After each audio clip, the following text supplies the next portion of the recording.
Hello दोस्तों, कैसे हैं। आज अभी 6 बजे के करीब का समय हुआ है। तो हम लोग आज बगीचे में स्प्रे कर रहे हैं HMO की हॉर्टिकल मिनरल ऑयल। तो अभी आपको मैं दिखाऊं कि पत्तियां अभी बहुत कम, आधा इंच के करीब निकली है। तो पिंक बर्ड अभी नहीं प्रॉपर नहीं निकला है, बस निकलने के लिए तैयारी है। तो अभी यही स्प्रे रिकमेंड की जाती है HMO की। और उसके बाद पिंक बर्ड निकलेगा तो पिंक बर्ड पे भी हम लोग कुछ ना कुछ अप्लाई ज़रूर करेंगे। और आपको मैं दिखाना चाहता हूँ कि मेरा छोटा सा बगीचा है, ज़्यादा बड़ा नहीं है, पुराने प्लांट है। प्लांट मेरे पास ज़्यादातर रॉयल है, जो झुर्रीदार रॉयल है, क्योंकि नई वैरायटियाँ इतनी सारी आ चुकी हैं। और उस ज़माने में वैरायटीज़ ज़्यादा नहीं थी जब ये बगीचा लगा है। तो कल में हमने भी की है, बीच में इसमें ग्राफ्टिंग करते रहते हैं, लेकिन ज़्यादा हम नहीं करते। हम उसी वैरायटीज़ को यहाँ पे लगाते हैं जो इस एटीट्यूड पे होती है। यहाँ की जो हाइट है वो लगभग 8,000-9,000 के बीच में है, शायद 8,500 फीट सी लेवल से है। तो यहाँ पे जो ज़्यादा अच्छी वैरायटी सक्सेस है वो मेरे हिसाब से रॉयल ही है, क्योंकि हम लोगों ने जो रॉयल यहाँ पे लगाया है इसमें बहुत अच्छी क्वालिटी बनती है फ्रूट की, कलर बहुत अच्छा बनता है और मार्केट भी अच्छी मिलती है। और इस बार नेटिंग कंप्लीट हो चुकी है। तो मौसम का फ्लक्चुएशन आप सभी जानते हैं कि कभी धूप खिलती है तो बहुत तेज़ गर्मी हो जाती है, और कभी बादल आते हैं तो एकदम इतना टेम्परेचर ठंडा हो जाता है कि लगता है कि बर्फ़ गिरने वाली है। और यही मौसम के जो फ्लक्चुएशन है ये ख़ासकर बागवानी के लिए बहुत ही घातक है, क्योंकि फूल निकलने वाला है और फूल इतना कॉमन होता है कि अगर उसको सर्दी और गर्मी टेम्परेचर हो जाए तो वो झड़ जाता है, वो श्रिंक हो जाता है। तो चलो उसका क्या कर सकते हैं, मौसम कुदरत के हाथ में है। मौसम का दोस्तों हम लोग कुछ नहीं कर सकते, लेकिन हम लोग अपनी प्रोटेक्शन जितनी हो कर सकते हैं करनी चाहिए, करते भी हैं सभी लोग। तो नेट का लगाना खासकर ओले के लिए है, क्योंकि ओला नहीं आएगा तो कुछ फसल हमारी बच जाएगी।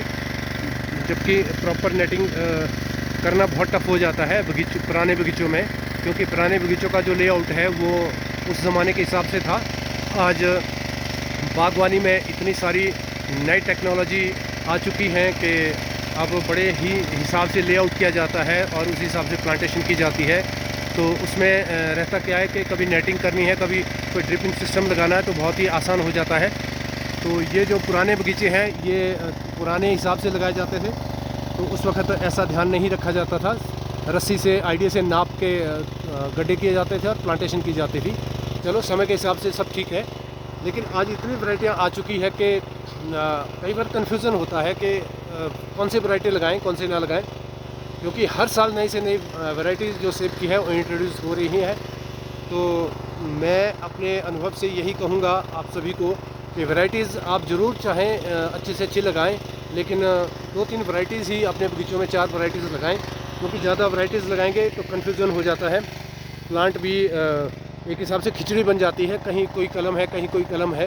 तो उसमें समस्या क्या आती है कि ऐसी बात नहीं है कि मार्केट हर एक अच्छी वैरायटी को मिल जाती है, लेकिन हमें समस्या क्या आती है कि हमारे प्रॉपर लॉट नहीं बनते हैं। अगर 2-2, 4-4, 6-6, 10-10 बॉक्स किसी वैरायटी के बनेंगे तो बहुत मुश्किल हो जाता है। तो इसलिए 2-4 वैरायटीज़ का आसानी से मैनेज हो जाता है, अच्छे लॉट भी बन जाते हैं। तो बाकी आपकी इच्छा है, जैसी चाहे वैरायटी लगाएं, तो ये अपनी इच्छा पे निर्भर करता है। तो दोस्तों मेरा ज़्यादा बड़ा बगीचा नहीं है, 400-500 प्लांट है, और ठीक है, रॉयल अच्छा हो जाता है, मार्केट भी मिल जाती है बहुत अच्छी। मैं आपको दिखा दूँ थोड़ा सा ऊपर। सारा बगीचा दिखाना बहुत मुश्किल है, क्योंकि ढलानदार खेत है पहाड़ों में, जैसा कि आप सभी को पता है। इसमें ऊपर नीचे आना जाना बहुत टफ हो जाता है, तो चढ़ना ऊपर नीचे उतरना बहुत मुश्किल है। इसलिए मैं थोड़ा बहुत आपको दिखाता हूँ। ये अभी स्प्रे कर रहे हैं हम लोग, तो मैं मशीन के पास हूँ, मैं ऑपरेटर बना हूँ मशीन का। क्योंकि आगे दौड़ मेरे से दी नहीं जाती और पावर स्प्रेयर इसके साथ थोड़ा भागना पड़ता है, क्योंकि दवाइयाँ जो है वेस्ट हो जाती हैं। तो इसलिए वेस्टेज किसी भी चीज़ की अच्छी नहीं है, जितना हो सके वेस्टेज को बचाना चाहिए। तो ये है दोस्तों मेरा ड्रम, ये मैं चौथा ड्रम कर रहा हूँ। बाकी कुछ बचेगा तो कल करेंगे, तो क्योंकि पूरे दिन भर मेरे पास इतना समय नहीं होता है। तो दिन को ड्यूटी भी करनी है, तो शाम को जो 4-5 बजे के बाद घर पहुँचता हूँ, तो उसके बाद ही जो कुछ हो सकता है करते हैं। और ये है दोस्तों मेरा छोटा सा बगीचा, और आपको दिखाना चाहता हूँ मैं कि ज़मीन जो है हमारे पास बिल्कुल ढलानदार है, बहुत तीखी ढलान पे मेरा बगीचा है। इस पे ज़्यादा चौड़े खेत नहीं है, आप देख पा रहे हो, तो बिल्कुल छोटे छोटे जिसको हम अपनी भाषा में तोड़ियाँ कहते हैं। तो ये तोड़ियाँ बहुत संकरी है, तो इस पर प्लांट की एक ही रो लग पाती है। अगर चौड़े खेत हो तो उसमें डबल ट्रिपल कई तरह की लेयर्स उसकी बनती है, रो बनती है, तो उस पर बगीचा बहुत अच्छा लगता है। लेकिन चलो, भौगोलिक दृष्टि से हर धरती की अलग अलग सुंदरताएं, अलग अलग डिज़ाइन भगवान ने बनाए हैं, उसके बारे में क्या कर सकते हैं, हर एक चीज़ अच्छी होती है। तो आज मेरी मशीन जो है वो थोड़ी लीक कर रही है, तो मुझे लगता है कि इसके मशीन में लीकेज है हल्की सी। मुझे लगता है इसके वाशर घिस चुके हैं, तो इसके लिए मुझे लगता है कि सर्विस करवानी ज़रूरी है। तो इस स्प्रे के बाद मैं इसको मैकेनिक के पास दिखाने की कोशिश करूँगा, ले जाऊँगा, ताकि इसकी प्रॉपर सर्विसिंग हो जाए, और इसमें जो भी कमियां हैं, वाशर है, कोई ग्रीसिंग है, कोई और कमी है, वो बंद हो जाए। क्योंकि लीकेज से समस्या क्या आती है कि एक तो प्रेशर भी नहीं बन पाता, प्रेशर जो है मशीन का बहुत वीक हो जाता है, क्योंकि बीच में जब लीकेज होगा तो प्रेशर नहीं बन पाएगा प्रॉपर। और दूसरा वेस्टेज तो है ही, दवाइयाँ वेस्ट हो जाती है। तो ऐसा दूसरी बार मैं नहीं करूँगा, मैं इसके लीकेज को ठीक करूँगा, तो उससे दवाइयाँ भी बचेगी और प्रेशर भी प्रॉपर बना रहेगा।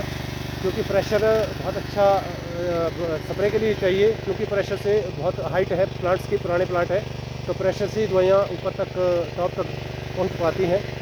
तो प्रेशर बहुत मैटर करता है, और प्रेशर से फॉग भी बनता है दोस्तों। अगर प्रेशर वीक मशीन में रहेगा तो फॉग नहीं बन पाएगा, अगर फॉग नहीं बन पाएगा तो प्रेशर जो पानी का है वो बड़ी बड़ी बूंद बन के प्लांट पे जाएगा, और वो वैसे ही प्लांट पे टहनी पे नीचे निकल जाएगा।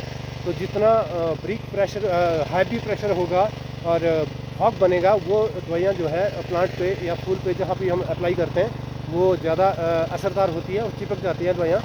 तो ये है दोस्तों मेरा छोटा सा बगीचा, और आप सभी से एक ही निवेदन करूँगा कि मेरे चैनल को ज़रूर सब्सक्राइब करें और शेयर करें सभी के साथ, ताकि मुझ में हिम्मत बने दोबारा से आपके लिए वीडियोस बनाने का। और दोस्तों यूट्यूब चैनल बनाया है, मकसद बहुत सारे लोग मुझे पूछते हैं, मकसद मेरा पैसा कमाना नहीं है कि शायद आपने पैसे कमाने के लिए भी यूट्यूब चैनल बनाया है। दोस्तों ऐसा नहीं है, मैं अपनी कार्यशैली, अपनी निजी ज़िंदगी आप सभी के सामने पेश करना चाहता हूँ। मुझे अच्छा लगता है लोगों के साथ इंटरेक्शन करना, लोगों के साथ बातचीत करना, क्योंकि मैं एक ही चीज़ जानता हूँ जो हमारे ग्रंथों में भी लिखी जाती है, वसुदेव कुटुंबकम, पूरी दुनिया एक परिवार। तो जी हाँ दोस्तों, मैं आप सभी को अपने परिवार का मानता हूँ, क्योंकि सब अपने हैं, कोई पराया नहीं है। तो इसलिए जो मेरे पास है वो मैं आप सभी को दिखाना चाहता हूँ, और मुझे अच्छा लगता है, मुझे खुशी मिलती है। और सबसे बड़ी अर्निंग अगर आप देखें तो सुकून और खुशी, यही सबसे बड़ी कमाई है दोस्तों। क्योंकि पैसा जितना मर्जी कमाएं, जितना मर्जी करें आप, उससे आपको शांति मिले ऐसा ज़रूरी नहीं है। क्योंकि शांति तो आपको अपने उन कामों से मिलती है जिनसे आपका मन खुश रहता है। तो दोस्तों मैं वही कोशिश मेरी छोटी सी है। तो आप लोगों से ये निवेदन करता हूँ कि आप सपोर्ट करें, आप चैनल को सब्सक्राइब करें, और सभी दोस्तों के भी, सभी लोगों के भी शेयर करें। धन्यवाद, थैंक यू।